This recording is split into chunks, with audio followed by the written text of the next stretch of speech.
Hey everyone, welcome back to another video from Man Talks NRL SuperCoach.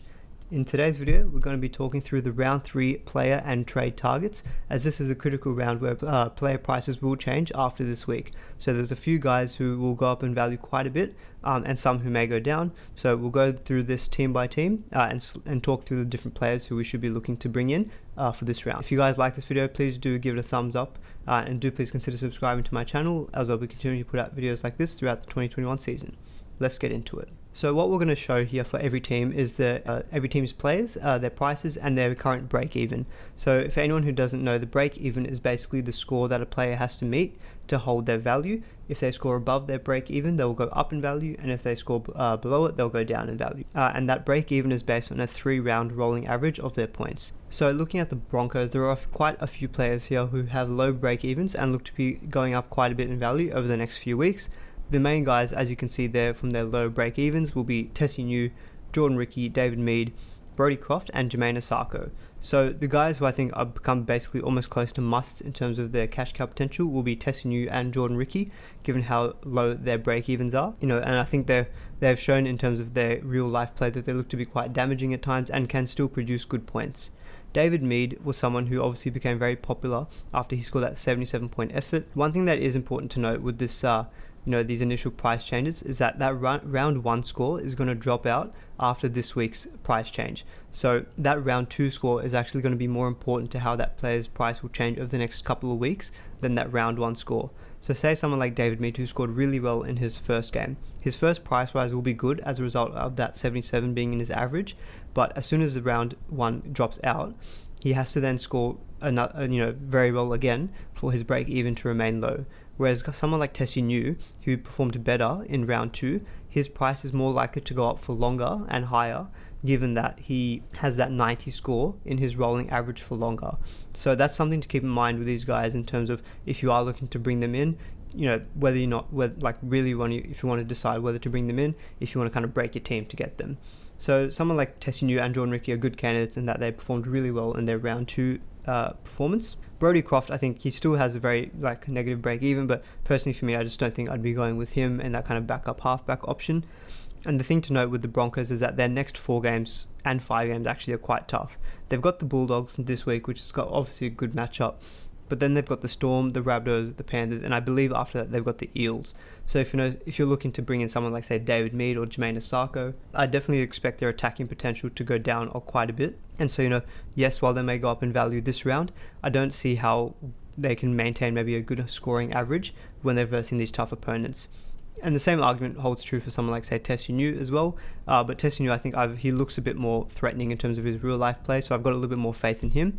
And Jordan Ricky's a forward, so it doesn't really matter too much as to who the opponent is. So I'm less concerned with those two than, say, if I was bringing in Mead, Croft, or Jermaine Asako. In terms of other guys who have quite high break even, so Pat Carrigan's got a break even of 90, which I expect he probably wouldn't quite meet, given that he hasn't really been pushing that level yet. Another player to note, I guess, is Tavita Pangai Jr., who's got a break even of 32.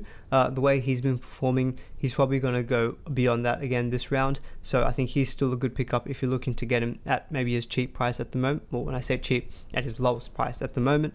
I guess he's maybe a bit less of a priority, given that with his break even being at 32, he will go up in value, I'd expect, this round, but you can wait maybe a week on that. So next up at the Bulldogs, again, there's no real kind of standout cash cow options here. Dallin Watene-Zelezniak has got the lowest break even, but he's out for the next 2 games, so we're not really interested in that anyway.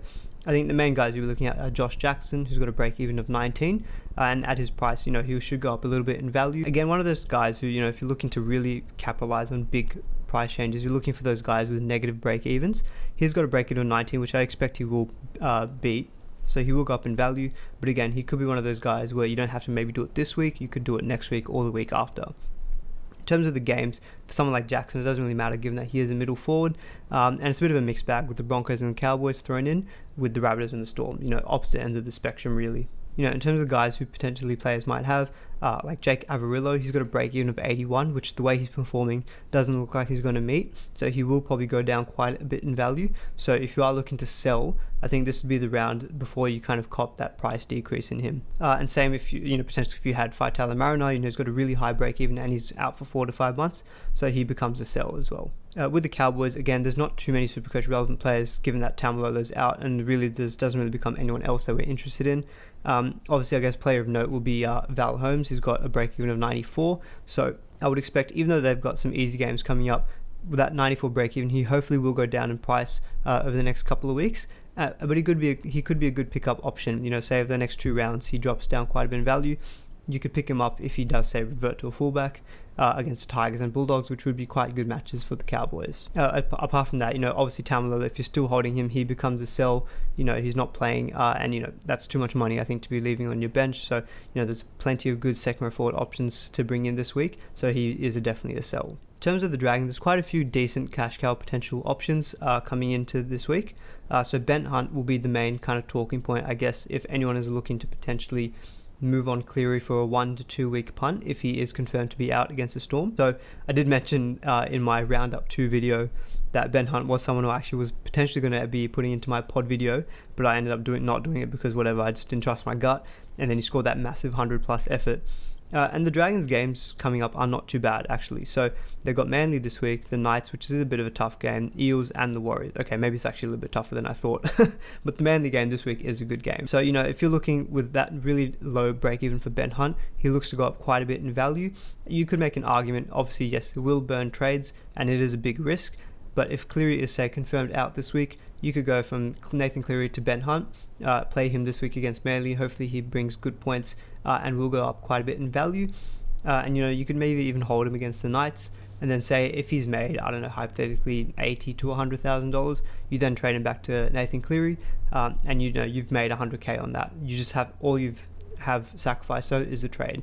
So I guess it kind of depends on that opportunity cost of how much do you value that trade in terms of the money it might bring you and the points it might get from Ben Hunt versus an auto emergency score if you just held Nathan Cleary and left him on your non-playing reserves. Other good cash cow options I mentioned are Daniel Alvaro.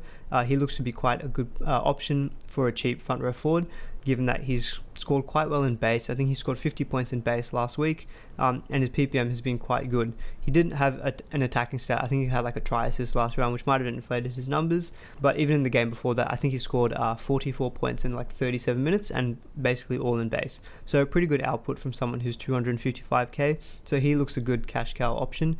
Terrell Fumeono, who I do own, he's got a -6 break even, so he looks to go up in value a little bit over the next few weeks. And he's not done too badly. I think he's one of those guys, though, maybe if you don't own him, I would say there's probably maybe better options like, say, Ryan James in terms of going to give you a better like initial cash price. But he does seem to have I wouldn't say nailed, but he looks to still be playing decent minutes in that middle role and sometimes moving to an edge. So he could be maybe a bit more of a safer long-term pick. But yeah, Fumeono looks to go up quite a bit in value. Apart from that, there's not really too many other kind of notable cash cow options from the Dragons. In terms of guys who might be looking to bring in later in the season, Zach Lomax with that 103 break even, if I would expect that he doesn't quite match that, so he looks to go down in price, which is good when you can pick him up when the Dragons draw does turn a little bit later in the season. So next up with the Eels, quite a few interesting Supercoach players. Reid Marnie, obviously with that -52 break even, looks to go like he's going to make a stack of cash in the next few rounds, and the Eels draw is really good. They've got the Sharks this week, Tigers, and then the Dragons, and then Raiders. I believe after the Raiders, I think they've got games against like the Broncos and the Bulldogs thrown in there. So long term, I think someone like Reid Marnie could be a really good hold. And I think the way he's been playing, he looks to have kind of broken out a little bit from just being that kind of tackling machine. He looks to be running the ball a little bit more, and he looks to be more involved in setting guys up for attacking stats. So I think they're like at 478k, he is a bit more awkwardly priced than say if you're looking to go with Jaden Brayley. But if you can make the money work, I think Reid Marnie obviously looks a good option. And with that really low break even and that draw, he could still continue to continue to get good points and go up in value. And he could be a very good stepping stone to like those premium gun hookers like Damien Cook or Harry Grant. So I think that's a really good play there, bringing him in. Blake Ferguson also looks set to go up in value with that -3 break even, and he also again could benefit from that really good early draw for the Eels. And Junior Paulo, who has done really, really well the first 2 games, scoring a try in each. I fully expect him to go above that 11 break even, and he's looking like a top 2 or 3 front row forward option. I think if you went with him versus Takiaho to begin the year, obviously you've come out on top, and I think unfortunately, it's hard to kind of get him in unless you do sacrifice someone like a Welch or a Takeaho. So I think that move can be a little bit sideways at the moment when you're looking to do other priority trades to increase your cash. So I think it's more of a case of just kind of, you just have to wait on him. But, I fully expect him to do really well in those easy games too. In terms of some players who guys might own, like I myself own Dylan Brown, and he hasn't done spectacular, but his base stats have been through the roof. I think he scored 39 and then 44 in his last 2 games, which is for a half like a really, really high floor. He does have a very high break even of 97, but I think I'm going to hold given that they've got those good games coming up, and so I fully expect him, if those attacking stats do come along with that good base, hopefully he might not go down in value too much. If you've got someone like Nathan Brown with that high break even of 93, it's not ideal, but he does maybe become a sell if you're looking to, you could very easily make a switch to someone like, say, Mitch Barnett, who is cheaper and looks to go up in value quite a bit. So I think that's a very easy swap. And Ryan Madison, obviously, as we've spoken about, he's got that head concussion injury. And it's unexpected as to when he's going to return. I think with that 126 break even, obviously he's not going to play this week, so he won't change in value this round. But I think that 666k, it's a lot of money just to be leaving on your bench when you're not quite sure when he's returning. And given that this is the pivotal round in terms of price changes, I would probably say he's basically like a trade out this week. And you've got plenty of options if you want to go to any other second row forward. Or if you've got the right duels, you can go down to like a premium center wing gun. Like a very common trade I've seen people do is Ryan Madison using duels and bringing in Brett Morris, who we'll touch on later. And Isaiah Papali'i, he's also got a pretty low break even at 408k, and he's got a starting role taking Madison's edge role, and he's done pretty well to begin the year, so I think he looks a pretty good mid-range second row forward cash cow option as well. And a bit of not like a smoky, but Mike Acevo, yes, his break even isn't that high, so I think he's definitely a wait for this round. He's not a priority to bring in this week, but they've got those easy games and quite a few games in the next, I think 8 or so at Bankwest where he does very well. You can already see that game against the Sharks and the Dragons at home. You could easily see him scoring like 3 or 4 tries potentially in that. So he could be a really good punty, centre wing option. So with the Knights, quite a few very relevant SuperCoach players. I think Jaden Brayley and Mitchell Barnett both have those negative break even, so they look to go up in value quite a bit. And they've got the benefit of performing well with points and that good draw coming up as well. So there's going to be a lot of people bringing in Jaden Brayley and Mitch Barnett this week. With games against the Tigers, the Dragons, Titans, who are a little bit tougher now, but the Sharks as well. Those look like great games for the Knights. Someone like Mitch Barnett, who's still got the goal kicking at the moment.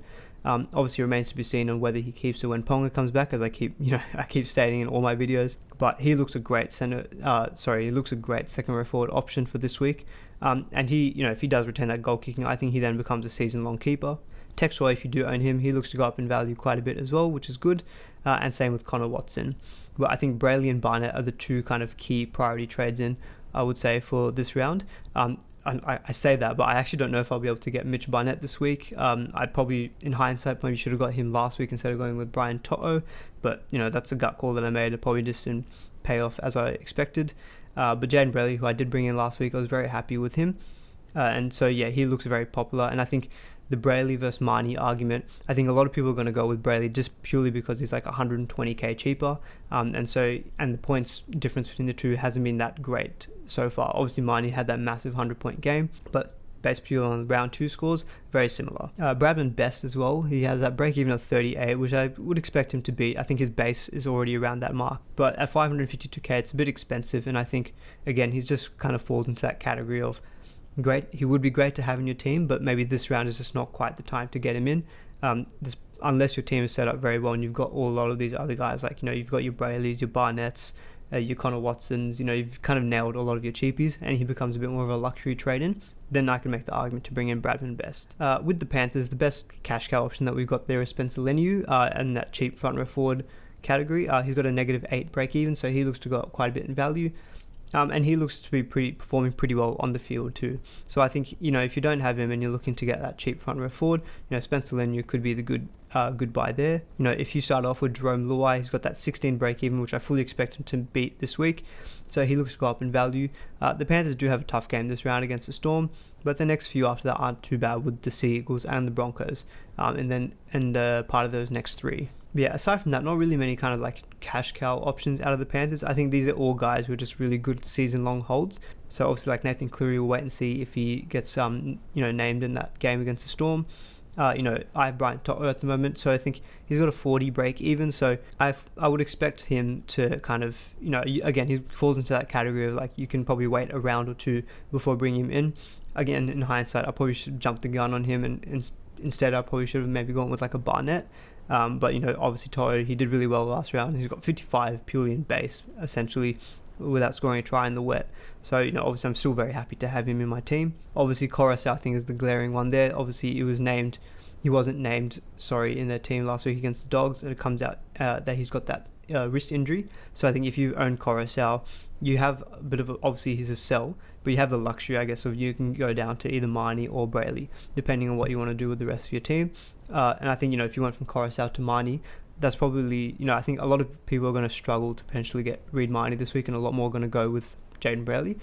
So I think that if you do have Coruscant, that you do have that luxury of being able to easily get Reid Marnie instead of Brayley. With the Rabbitohs, Latrell has performed really well to begin the season. So he's got that -5 break even. So I think it was a very good call to start him to begin the season. I think him and Pappenhausen have basically scored the same, but he's about 100k cheaper. And looking at that draw for the Rabbitohs, I think this is maybe you have one more round, and then you really, I think, want to be looking to bring in those Rabbitohs players. They've got the Roosters this game, which, you could argue could be tough, but they could put 60 points on them again, so who knows. And then they've got the Bulldogs, the Broncos, and the Tigers in those 3 games after, which is cracking, for them. So guys like Latrell, Alex Johnston, Cody Walker, they all look set for big scores over the next few weeks. Alex Johnston is someone I really, to be honest, didn't really think about too much, but that 22 break even, I fully expect him to, meet. The thing with him is that his base is very low. I think in the past 2 games it's been 15 and 16 points. But when he plays on that deadly left edge, and he's the best finisher, one of the best finishers in the comp. Like, he's always on the end of those players from Latrell and Cody Walker, so he scores a bucket load of tries. Looking at Bulldogs, Broncos, and Tigers, he could easily score 7 tries across those 3 games, right?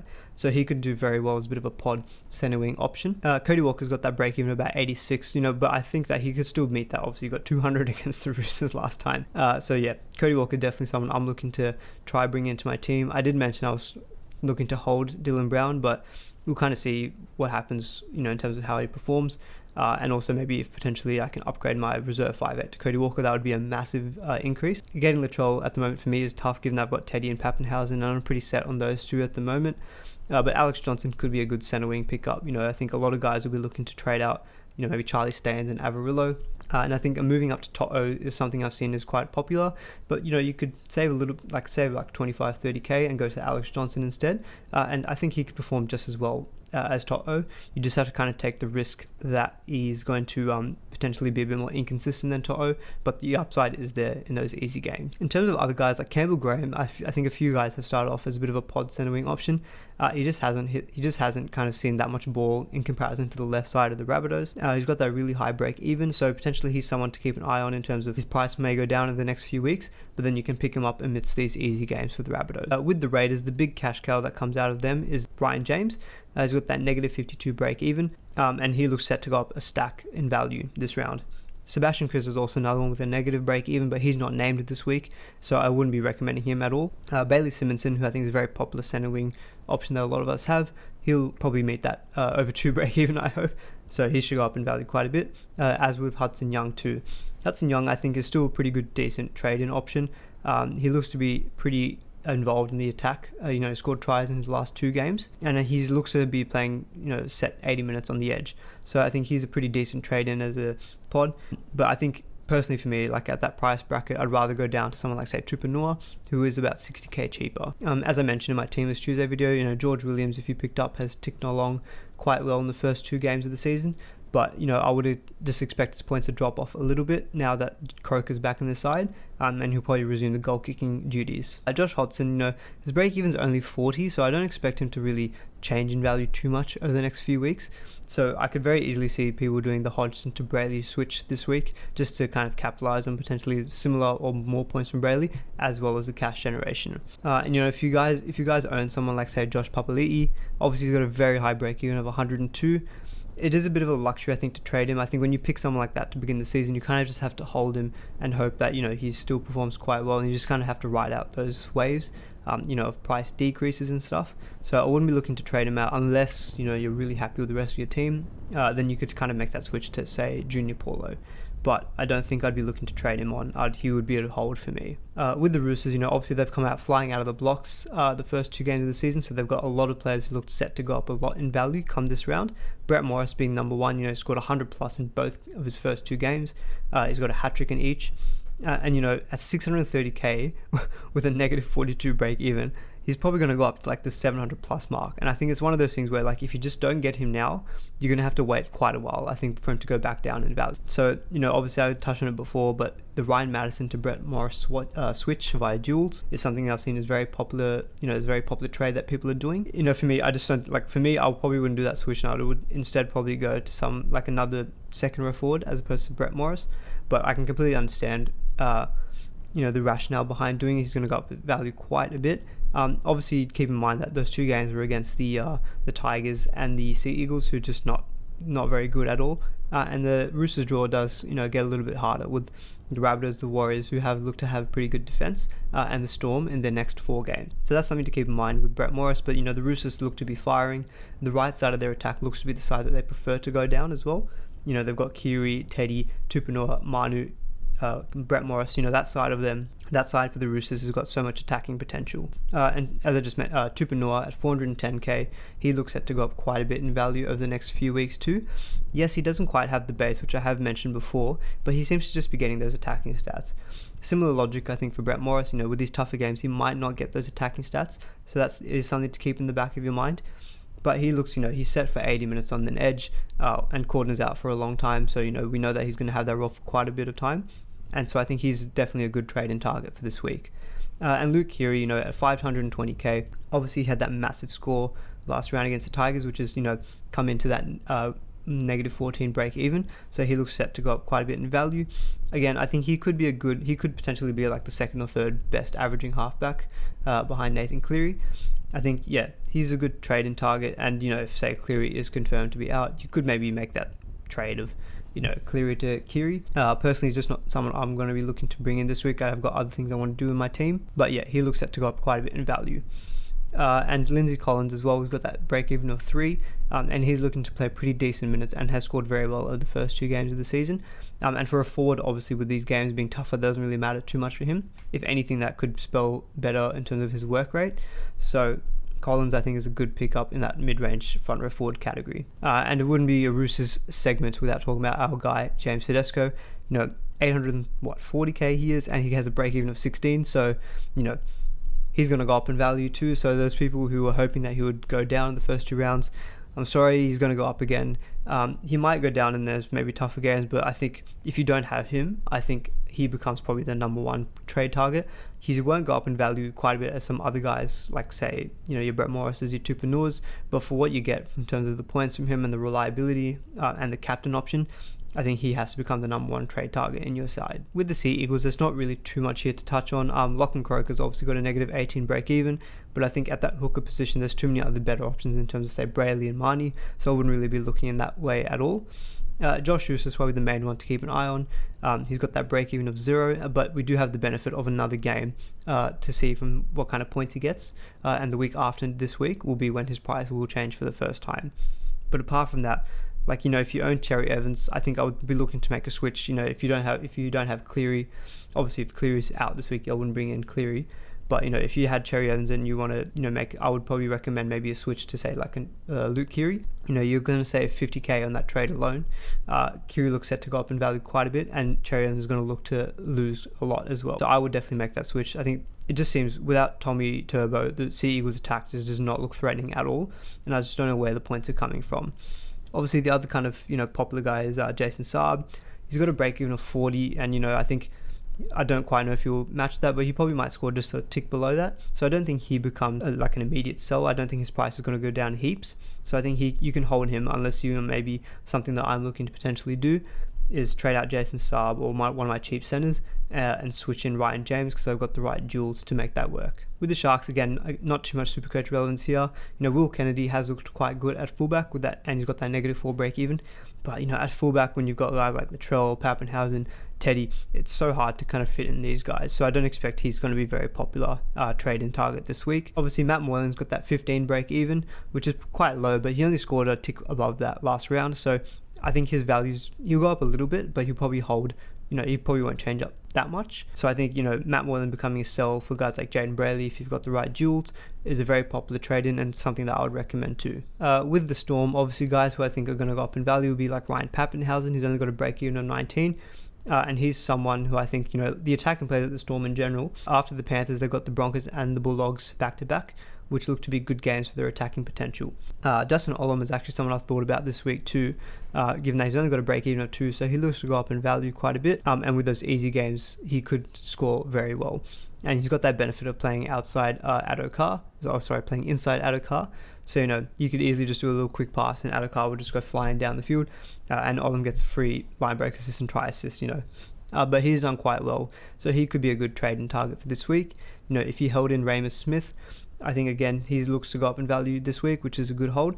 The only question mark with him, I guess, is that he's been playing at centre while Branko Lee has been out. I think the question remains as to when Branko Lee comes back, is it Ramus Smith or George Jennings who gets cut?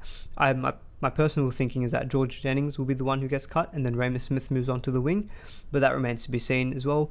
Again, it could be one of those times where you wait and see this week against the Panthers, which is a tough team. They haven't conceded any points so far. And then maybe you can get him in next week for the Broncos or the Bulldogs. But, if someone's looking to trade, say, Charlie Staines or Jake Averillo, making the switch to Ramus Smith could be a good trade this week. In terms of other guys who people have, Christian Welch with that break-in of 37, I expect him to maybe just go a little bit above that, so I don't think his price will change too much, but he's been pretty decent in terms of his points output. Brandon Smith got a break-even of 77, which is pretty high, and obviously he's had some if he had a couple of attacking stats which he easily could have got in the past couple of weeks, his score probably would have got there. But I think with other guys firing and looking to go up in value quite a bit, if you have Brandon Smith and you've got the duel to maybe make that switch to Reed Miney, that's something I would definitely do, especially with Harry Grant not being, I think, too far away from coming back into the Storm outfit. And obviously Cameron Munster, he's got a break-in of 82, but someone like Munster, you don't trade out regardless of break-even. If you got him, he's a season hold unless he gets injured. And with those easy games with Broncos and Bulldogs, he's definitely not someone I'll be looking to trade. I have seen a few people who have, say, like Cody Walker and Cameron Munster. Obviously they're expensive, so they're saying, why not just downgrade to like a Kiri and then use that money elsewhere to target some other cash generating players. Strongly discourage that. When you've got guys like Cody Walker and Munster, who are probably two of the top 3 averaging 5'8" this year, you have to hold those guys. So definitely not someone I'd be looking to trade out at all. With the Titans, there's not really many cash cow options. I think Aaron Clark's the only one with that -9 break even. I think he plays at hooker. Again, it's one of those things where you're probably going to be looking to target someone like Jaden Brayley or Reed Miney instead, because Aaron Clark does come off the bench. Fafita looks to go up in value, given that he's only got a break even of 30. He does have that kind of thing in him where he only scored 39 in base last week. So if you took away his attacking stats, he probably might only get into the 40s. So you could potentially argue that he might just hold value, but when he's got games against the Cowboys coming up, I think I would bet on him bettering that 30 break even. So he looks a pretty decent trade and target this round if you're looking to, say, make the switch from, say, Ryan Madison. Jamal Fogarty, I own him and I'd be holding him given that they've got these decent games coming up with the Cowboys and the Sea Eagles in the next 4. If you have Nathan Cleary and you're looking for another halfback option, if Cleary is confirmed out, I don't know if I'd be looking to bring in Fogarty. I think he's one of those ones where it's like, don't buy, don't sell. If you don't have him in your team, I wouldn't be bringing him in. If you have him in your team, I wouldn't be selling him, just hold him. And Tino, obviously, he's been quite heavily sold. With a break even of 67, I could see him meeting that. So I think he's not going to go down in value too much. I don't think he becomes a priority trade out. And he's definitely someone I'll still be looking to hold over the next few weeks. AJ Brimson, though, with that break even of 141, I think he becomes a clear sell, given that I don't really see him meeting that, and there's so many other good fullback options who will go up in value like Pappenhausen or Teddy, so he looks the biggest sell for me in this Titans team. With the Warriors, Leeson Armel looks to go up quite a bit in value with that -16 break even. At 290k, he's not badly priced, but I think in that front row forward category, when you've got guys I think like Daniel Alvaro or Ryan James who are cheaper and are also set to go up in value, it is hard to say getting someone like Leeson Armel. He has looked quite good. I think it's going to be one of those cases where there's just better options potentially. When I say better, cheaper, and still look to go up in value. If you have someone like Tohu Harris, he looks to be a very good swap from, say, Ryan Madison. He's done quite well his first 2 games. And I've kind of lost my question marks over his minutes. He looks to still be playing big minutes even with all these other forwards that the Warriors have got. And last round I think he played 73 minutes, and he is very flexible between playing in the middle and playing on an edge. So I think he's a very good trade in target. Could be one of those guys. Obviously at 57, at a break even of 59, he might go up in value just a little bit. So definitely not maybe a priority trade in this week. But if you're looking to get him in early, because he is a bit of a pod option, I would recommend that too. And obviously if you have someone like Rabbitohs, he's an immediate sell given that he's out for 12 weeks. And so if you have him either in your halfback spot, you could make a switch to say like Ben Hunt, who's very similarly priced, and looks set to go up quite a bit in value. Or you could just, if he's in your 5'8", and you've got the money, you can downgrade him to Connor Watson if you don't have Connor Watson already. There's options you have with Rabbitohs. And the final team is the West Tigers. Still, while the Tigers themselves are not performing that well, they've got some good Supercoach relevant players. The three main cheapies would be, Oita Kamanu, Jacob Little, and Dane Laurie. I think Jacob Little and Dane Laurie especially, looks to be like 100% a priority trade in if you don't have him already. Yes, they do have some tough games against Knights, Eels and Rabbitohs, but he's got 73 points against the Roosters. He looks like an absolute live wire. I think he could potentially be a season keeper with the way that he's scoring points at the moment. So 100% I would be trading him in this round if you don't have him already. Jacob Little, again, he's got a very, very low break even. His scores have been inflated a bit, scoring tries in his last 2 games. But, as a cash cow option, that's what we want to see. So I think definitely be looking to bring him into your team this week too. If you've got someone, say, like a Josh Hodgson, and you've already got like a Brayley, you can make that Josh Hodgson to Jacob Little switch pretty easily. And he could just be a good cash cow option for the first few rounds of the season. Joe Offengawi, I guess is probably the next relevant Supercoach player. He's got break even of 26, which, so I expect his value to not change too much this round. He is coming off the bench this week too. But I don't really expect him to maybe, I wouldn't say automatically trade him as a result of him playing on the bench. I think, he's had some, he looked very good in his first game. And last week was just one of those times where in the game against the Roosters, the Tigers just had no ball. And, the Roosters were just running the show. So it wasn't really the best opportunity for him to have a good Supercoach display. If you own someone like, say, David Nofaluma, 670k, he's got a break-in of 138, so I can completely understand people wanting to maybe not cop that price decrease, but I feel like if you started the season with Nofaluma, you have him for a reason, with the expectation that he's still going to be like a top 3 averaging centre wing. So I think he's still a bit of a hold, but I can completely understand people say, if they're going Nofaluma to Brett Morris, you pocket like 40k from that trade, and then Brett Morris will go up in value quite a bit this round as well. Alright guys, well that's my thoughts on the trade targets for this round. Obviously there's going to be a lot of players who've got very low break evens and look set to go up in value. I think what's important is seeing, obviously which ones probably have that good balance of being able to produce good points as well as good cash generation. Because it's not all just about obviously making the cash. It is important at the start of the season, but having points on the board I think is very important too. It kind of depends, I think, where you currently are in the rankings. Like for example, me, I'm currently in the top 5,000, which is a pretty good start. So I'm quite keen to kind of consolidate that position. I've got some good cash cow options who will go up in value already, but I'm not looking to just kind of break up my team to get in all these guys with low break evens.